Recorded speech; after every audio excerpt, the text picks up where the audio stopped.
can really be a bitch. And let me tell you why. Because it's really multifaceted. Like, for real,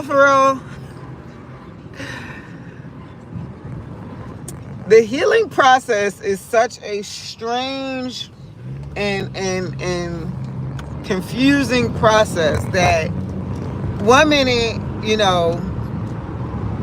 you'll be feeling great. Everything is cool. You're copacetic. You're not worried about shit. Motherfucker, not even a thought about a motherfucker, not even crossing your mind.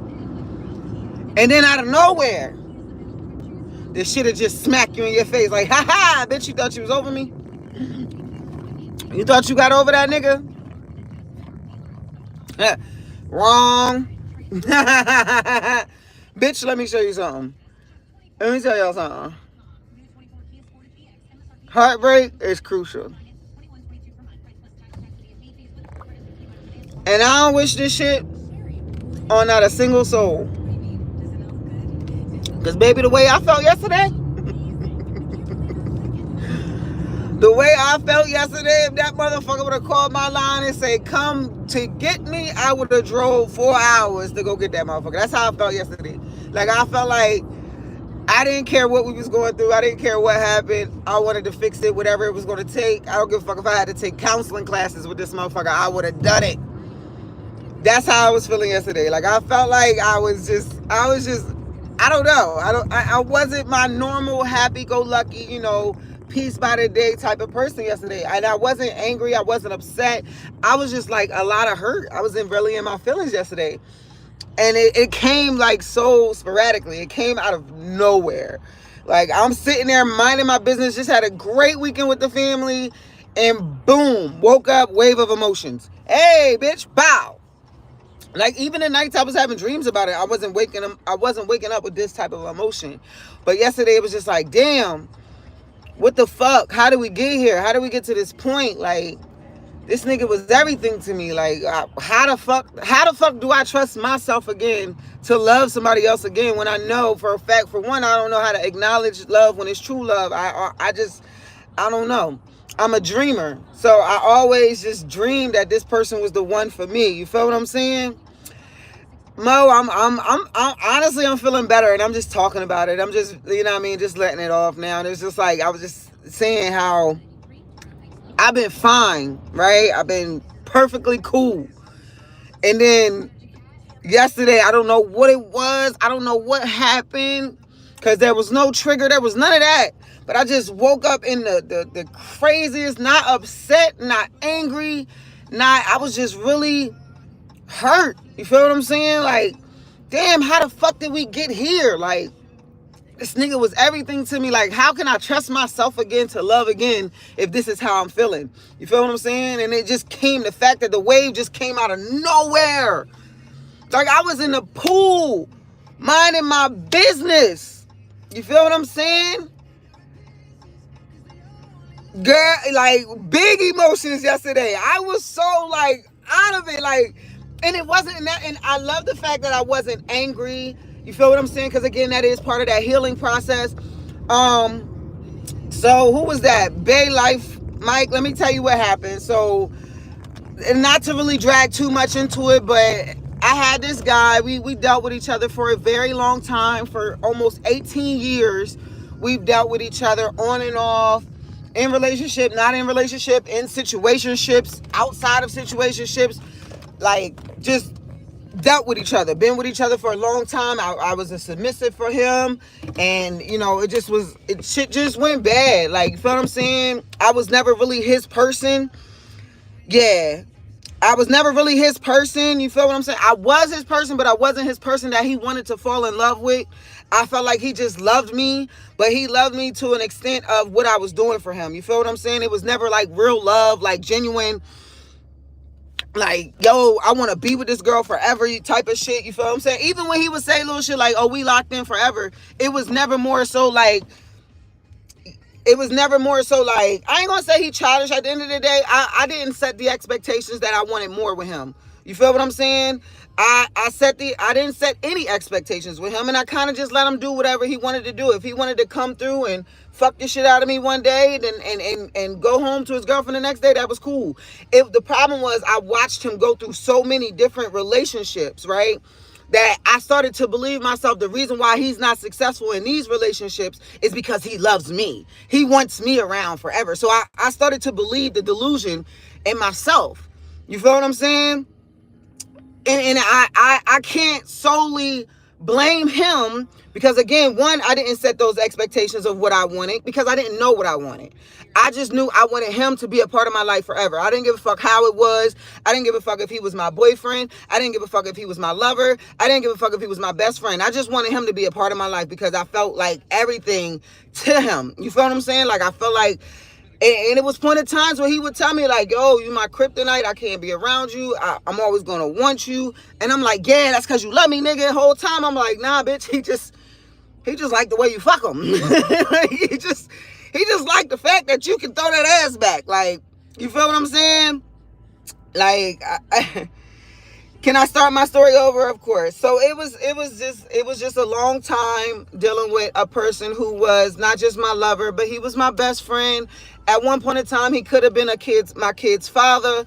You feel what I'm saying? It was just a lot going on. We have a lot of history, and just recently we kind of just really stopped, and he completely cut me off. Like, completely cut me off. Like, the nigga won't even respond to text messages or nothing no more. If I see him on YouTube live and I say, hey, how you doing? I hope you have an amazing day. The nigga just ignores me.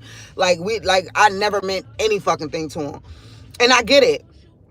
Because at one point, like I said, I started to understand what the fuck I wanted. Like, hold on, now I keep giving you my all. I keep giving you my entire body, my soul. Like, I'm submitting to you, but you keep dating these other girls, and then you making me feel like I'm not worth shit.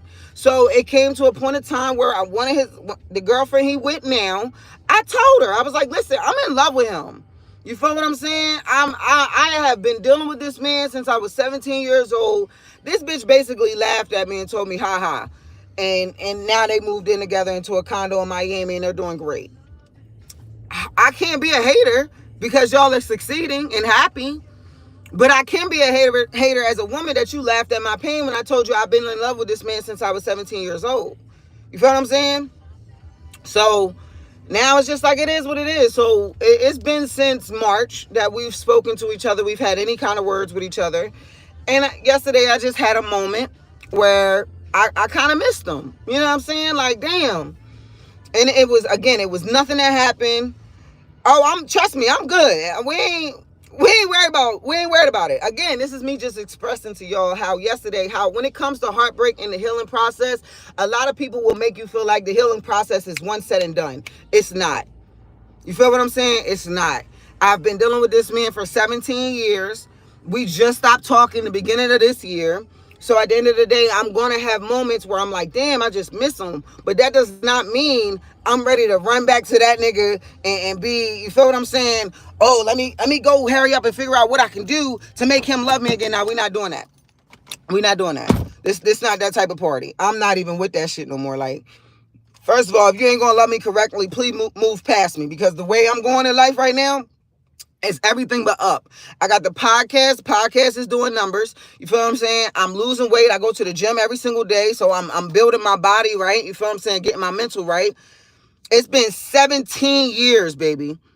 No, it has been 3 months. Man, you're not listening. I've dealt with that man for 17 years. We only stopped messing 5 months ago. Not years, 5 months ago. 17 years versus 5 months. Okay? You listening? You caught on now? You up to date? It has not been 7 years since I dealt with that man.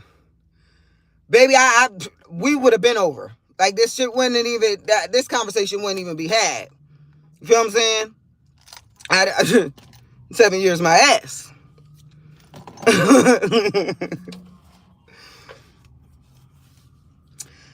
Why was y'all talking? Well, I met him when I was 17, And I'm not gonna lie, in the beginning, we kind of had like a relationship. Good morning, Rochelle. We kind of did kind of have like a relationship type situation. I did some dirty young girl shit. Not even gonna lie. I can hold on to what I did.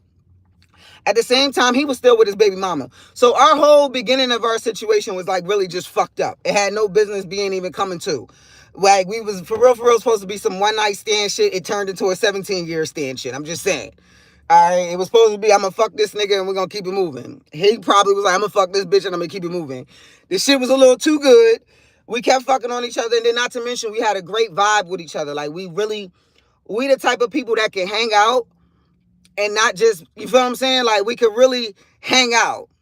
You feel what I'm saying? Like we could really hang out, be a dope ass vibe. People love being around us. Not to mention we went into businesses together that was really like popping, and we made shit jump off. Like, so we really was a great team. We just fucked the shit out of each other, and it fucking just got so toxic. Like, even when I had, you feel what I'm saying? And this is where I can really say I fucked up. Because I think he forgave me for the first dirty young girl shit that I did. But where I really fucked up at was when he hit me. He was like, yo, it's you. I want to be with you. Let's try to make this work. At this time, I had just had a miscarriage and I was moving to North Carolina. And he was like, let's do this long distance thing. I don't care. I want to be with you. The young, dumb bitch that I was, when I came back to the state we both was in, I ended up going to my kid's father, okay, who's the man that I have children with. I ended up with him instead of going back to my said boyfriend. I went back to my kid's father because I was obsessing over him instead of being obsessed with the man who was at that point trying to make something with me. So, in a sense, I broke his heart. You feel what I'm saying? He opened up to me. He wanted to be with me. And instead of me being with him, I went with my kid's father and I broke his heart.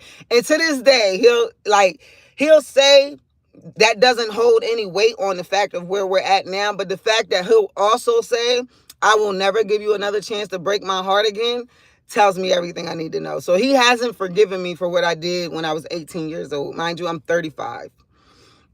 He has not forgiven me. He refuses to allow me back into his heart like that. And then when I kind of did get back into it just a little bit, it was a weird situation because he had a girlfriend. And I guess him and his girlfriend was going through it at the time. And I told Shorty, like, listen, I'm always going to fuck with this nigga. Like, this nigga is my heart. And that's the thing. I don't never just go, when I tell the girl, this is the second time I told a girl. The first time the bitch found out, all right? The last two girlfriends, I told them straight up, because, nigga, you going to stop playing with me. I'm getting older. You going to stop fucking playing with me. So when I came to the woman, I never came to the woman on some old shiesty shit. Like, yeah, bitch, I'm fucking your nigga. Ain't shit you going to do about it. It was never on no type time like that. It was more so like, yo, I know what he told you about our situation. For one, because he always telling these girls I'm just his best friend. And then the last shorty, the shorty he with now, wanted to meet me. You can't, how you gonna bring this girl around us? You can't even keep your hands off of me. You feel what I'm saying? And that's the thing. And I try to explain that to him, Mike, but he's also said to me, he can't be my friend. He can't be my friend because he know what it's going to lead to. He know it's going to lead to us back, fucking on each other or wanting to spend time with each other, because that's just our vibe. Like, I have submitted to him. He's been my dominant for I don't know how long now, not to mention he's my best friend. So our vibes together was dope as fuck. So we can't even be friends because it's always going to lead back to that one thing. And we don't just be fucking. We be fucking raw. We kissing. We telling each other, I love you. We doing the whole situation. This is not just, oh, he fucked me, get up and leave type shit. This is not one of those type of parties. Like, he won't say we making love, but nigga, if you fucking on me missionary, slow stroking the shit out of me, kissing me and kissing me, looking me in my eyes and telling me how much you love me, nigga, we making fucking love. So we done made love. We done made babies. None of my babies are here, but it is what it is. The point is, this shit was done. So, yeah, I get in my feelings about this nigga sometime. Okay? Do I plan on going back? Absolutely not. You feel what I'm saying? Exactly, Rochelle. Nobody needs to get hurt. I don't want him to get hurt. I don't want to get hurt again because I seem to be the one to take it the hardest. He's an Aquarius, so that motherfucker just don't be giving a fuck. When he over it, he over it. Me, it take me a little second to get over my feelings because I'm a Cancer. How the fuck Cancer and Aquarius made it together as long as we did, don't ask me. I don't know. Because we completely two opposite people. He's very reserved in his feelings. I'm very open with mine. Which is probably why that nigga would say, I wasn't making love. Yes, you was, nigga. Yes, you was, nigga. When you was staring me in my motherfucking eyes, talking about how much you love me while slow stroking me. Baby, you was making love. We was making love. The fuck? That's why I don't like missionary now, because why are you looking at me in my eyes? Fuck, get out of here.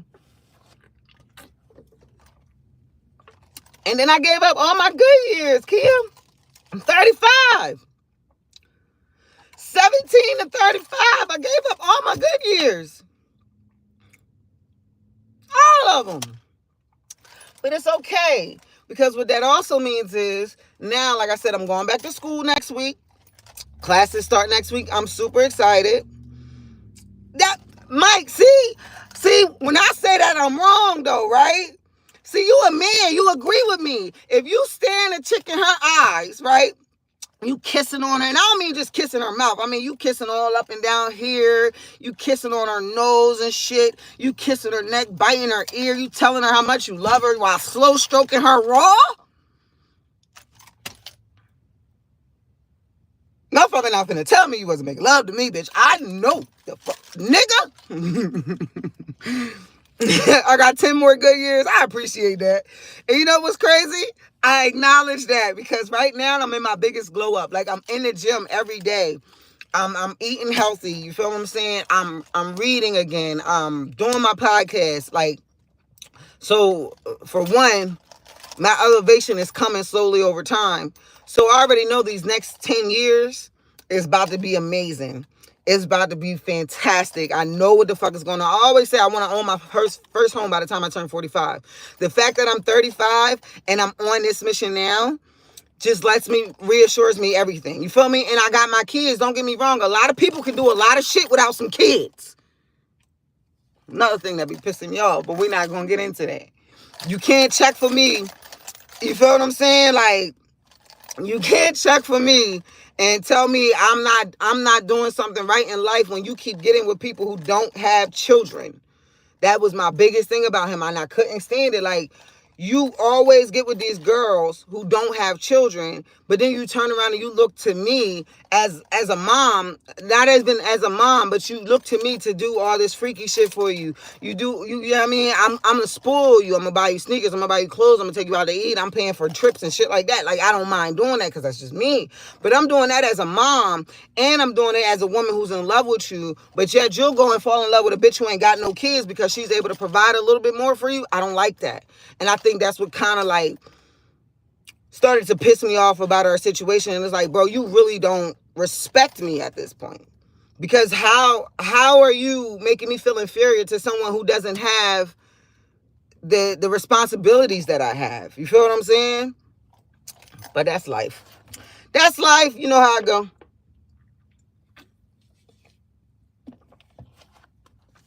And I ain't angry. I just think it's, like I said, I had a moment of weakness yesterday where I had to say, you know what? It's okay to miss him. You feel what I'm saying? A part of heartbreak, a part of healing process is for you to have those moments where you're not thinking of those good moments in a negative way, but you're more so thinking of those moments in a, wow, this was a good time. You know what I'm saying? We had a lot of great times. Yes, we had some bad times, and those bad times was really, really bad. But our good times was really, really great, that I can honestly sit back and say our good times really outweighed our bad times. The problem is the bad times were so bad that they kind of tilt the scale a little bit. And they always came because this nigga had a girlfriend. But it is what it is. Anyway, I'm about to go in here to this gym and get it cracking. I hope everybody have a good day on motherfucking purpose. I love y'all. Make sure y'all go subscribe to the channel. Check out the podcast, RisKi Talks Podcast with me and my cousin Mo Better. We on here. Love y'all.